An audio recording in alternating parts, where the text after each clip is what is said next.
नमस्कार दोस्तों, आप सभी का स्वागत है चावला एजुकेशन हब पर। दोस्तों, आज हम जिस पाठ्य योजना के बारे में बात करने वाले हैं वो है हिंदी गद्य की पाठ्य योजना और जिसका प्रकरण है खेलों का महत्व।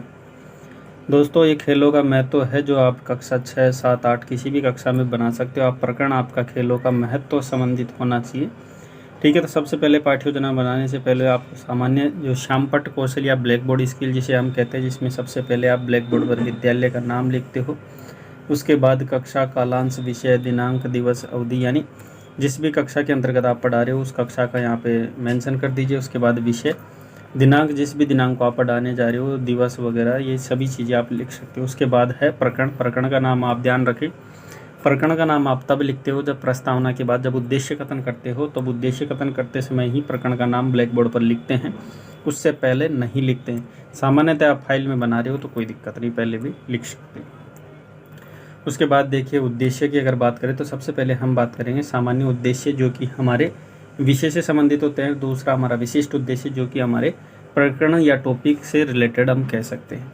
दूसरा देखिए, सामान्य उद्देश्य की अगर हम बात करें तो सामान्य उद्देश्य ये सभी हमारे छात्र के जो अपेक्षित व्यवहार है उसमें परिवर्तन लाते हैं। जैसे पहला देखिए, छात्र विषय वस्तु का प्रत्यास्मरण कर सकेगा। दूसरा है, छात्र दैनिक जीवन में खेल का महत्व के बारे में जान सकेगा।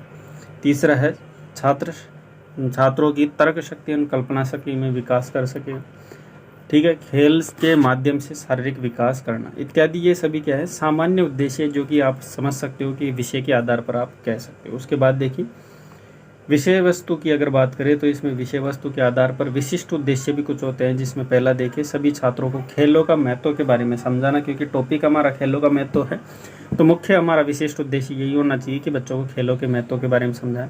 इसमें कोई नवीन शब्दों का प्रयोग होता है तो उसको समझाना। अर्थग्रहण क्षमता, बच्चा वाक्य को पढ़ते ही उसका अर्थग्रहण जल्दी से जल्दी कर सके, ऐसी योग्यता। विभिन्न खेलों की जानकारी देना, इसमें अलग अलग प्रकार के जो खेल खेले जाते हैं उसके बारे में बच्चों को बताना एवं उसके विषय के बारे में बच्चों को बताना। ठीक है, हमारा चैनल अशोक चावला एजुकेशन से अब कन्वर्ट कर दिया हमने चावला एजुकेशन, क्योंकि वो हमारा पिछला चैनल है, किसी ने हैक कर दिया था इसकी वजह से। ठीक है, उसके बाद बात करें सहायक सामग्री। तो सहायक सामग्री की अगर बात करें तो श्यामपट्ट है, लपेट फलक है, चौक, डस्टर, पाठ्य पुस्तक, संकेतक इत्यादि, ये सभी सहायक सामग्री आप जानते ही हो। उसके बाद पूर्व ज्ञान की अगर बात है तो खेलों के विषय में बच्चे सामान्य जानते हैं, सब खेल खेलते हैं अपने व्यवहारिक जीवन में, सामान्य जीवन में ये सभी का प्रयोग बच्चे करते ही हैं।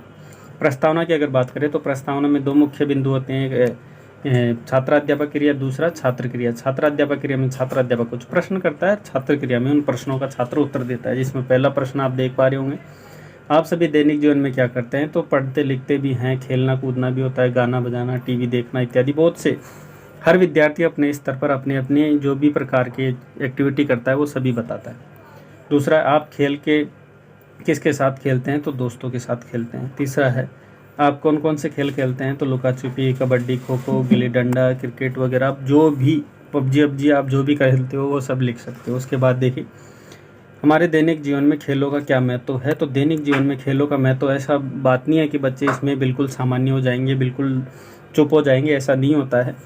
हमेशा समस्यात्मक प्रश्न में बच्चे का समस्यात्मक होता है, यानी बच्चा समस्यात्मक होने के बाद संभावित उत्तर देता है। तो बच्चा जितना जानता है उतना संभावित उत्तर देता है। उसके बाद क्या होता है कि समस्यात्मक बालक होता ही है, तो उसमें क्या है, उद्देश्य कथन छात्राध्यापक करता है कि आपने जो बताया बहुत अच्छी बात है, लेकिन अगर आप इसके बारे में और जानकारी आप लेना चाहते हो तो इसके बारे में आज हम इस विषय वस्तु को डिटेल से पढ़ेंगे।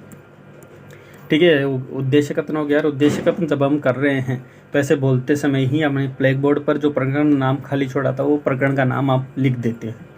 ये मैं बता रहा हूँ जब आप एक्सप्लेन करोगे, हालांकि कॉपी पेस्ट तो आप अभी अपने डायरी में करोगे ही करोगे, लेकिन जब सामान्य रूप से आप जब विद्यालय के अंतर्गत जब बच्चों को पढ़ाने जा रहे हो तो उस प्रकार आप किस प्रकार इसको एक्सप्लेन कर सकते हो वो मैं आपको डिटेल से बताता हूँ। प्रस्तुतिकरण, सबसे पहले प्रस्तुतिकरण में ध्यान रखिए, जो भी विषय वस्तु है उसका प्रस्तुतिकरण, यानी जैसे हम सामान्य श्लोक वगैरह पढ़ाते हैं तो श्लोक वगैरह बच्चे के सामने टांगते हैं या फिर ब्लैक बोर्ड पर लिखते हैं, उसके बाद उसका जो सस्वर वाचन करते हैं। उसी प्रकार जो हमारा खेलों का महत्व संबंधित जो हमारा लेसन है उसको लेसन को बच्चों को पहले डिटेल से बताएंगे। तो इसमें विषय वस्तु आप देख सकते हो कि प्रिय छात्रों, आज हम इस पाठ के माध्यम से विभिन्न प्रकार के खेलों के बारे में चर्चा करेंगे। सभी छात्र क्या है, ध्यानपूर्वक सुनते हैं। उसमें देखिए, खो खो के बारे में बताया, कबड्डी के बारे में, क्रिकेट के बारे में, लुका छुपी, रस्सी कूद, सतोलिया, कोड़ा, इत्यादि। ये सभी प्रकार के गेम चाहो तो आप इसमें और भी ऐड कर सकते हो या फिर इनको कट करके इनकी डिटेल्स भी आप लिख सकते हो। ठीक है, सतोलिया के बारे में थोड़ा डिटेल से बता दिया। सतोलिया आप भी जानते हो, ऐसे मतलब करके वो पत्थर को इकट्ठा करके 5-7 पत्थर होते हैं जिनको इकट्ठा करके फिर उसको गेंद फेंक कर मारते हैं। इसके ये डिटेल से आप देख सकते हो। हालांकि ज़्यादा डिटेल से अगर मैं बताने जाऊँगा तो पाठ्य योजना लंबी ना हो, इसलिए मैं शॉर्ट में आपको बताऊँगा। खेलों के लाभ क्या क्या हैं। इसमें शारीरिक के साथ साथ मानसिक स्वास्थ्य भी अच्छा रहता है। खेल से शरीर स्वस्थ रहता है। खेल से क्या है, रोग मुक्त शरीर रहता है। बोध प्रश्न करेंगे। अब संपूर्ण विषय वस्तु बताने के बाद बोध प्रश्न छात्र अध्यापक करता है, जिसमें क्रिकेट में कितने खिलाड़ी होते हैं तो 11, सामान्यतः 11 खिलाड़ी होते हैं। खो खो में खेल किस प्रकार से खेला जाता है तो गोला बनाकर खेल खेला जाता है। कबड्डी खेल में कितने खिलाड़ी होते हैं, कबड्डी में 7 खिलाड़ी होते हैं। चौथा प्रश्न देखिए, खेल में कौन सा स्वास्थ्य ठीक रहता है तो शारीरिक प्लस मानसिक, यानी दोनों स्वास्थ्य ही ठीक रहते हैं। उसके बाद बढ़ते हैं मूल्यांकन प्रश्न। देखिए, मूल्यांकन प्रश्न वो प्रश्न होते हैं जो कि छात्र अध्यापक बच्चों का संपूर्ण विषय वस्तु के आधार पर मूल्यांकन करता है। जिसमें पहला प्रश्न देखिए, शरीर रोग मुक्त किससे रहता है, खेल का जीवन में क्या महत्व है। तीसरा प्रश्न है, खेल से हमारे अंदर कौन सी गुण का विकास होता है। चौथा प्रश्न देखिए, सतोलिया खेलते समय कौन से नियमों को ध्यान रखना चाहिए। सतोलिया के बारे में हमने डिटेल से बात कर ली है, तो आप डिटेल से इसमें बता सकते हो। उसके बाद हमारा अंतिम कार्य या फिर अंतिम सोपान जिसे हम कहते हैं वो है गृह कार्य। इसमें छात्र अध्यापक बच्चों की चिंतन शक्ति एवं विचार शक्ति का विकास करने के लिए प्रश्न करता है। जिसमें पहला देखिए, आप सभी कौन कौन से खेल खेलते हैं, ये बच्चों से कर रहा है। उसके बाद उसमें उस विषय में आप विस्तार से लिख कर लें, यानी जैसे किसी को बच्चे को अच्छा लगता है कि सर मैं ठीक है ये खो खो अच्छा खेलता हूँ तो खो खो के विषय में वो डिटेल से लिखे है। कई कहते हैं सर हम क्रिकेट अच्छा लगता है तो वो अपने क्रिकेट के लिखे। सब अपनी अपनी स्तर पर जो भी उसको अच्छा गेम लगता है उसके बारे में लिखकर गृह कार्य के रूप में छात्र अध्यापक उसको प्रश्न देता है। दोस्तों, ये थी आज की हमारी पाठ्य योजना खेलों का महत्व से संबंधित, जो कि यहाँ होती है समाप्त। आपको अगर अन्य कोई पाठ्य योजना चाहिए तो हमारे टेलीग्राम चैनल पर आप प्लेलिस्ट चेक कर सकते हो। प्लेलिस्ट में बहुत सी पाठ्य योजनाएं पहले से अपलोड है। अगर आपको वहाँ पे कोई आपकी पाठ्य योजना जो आप सर्च कर रहे हो वो वहाँ पे नहीं मिलती है तो ये हमारे टेलीग्राम चैनल है और ये हमारा व्हाट्सअप नंबर है। इस व्हाट्सअप नंबर पर आप हमारे को मैसेज कर सकते हो, जिससे वो लेसन प्लान आपको 24 घंटे के अंतर्गत आपको अपलोड कर दिया जाता है हमारे चैनल चावला एजुकेशन हब पर।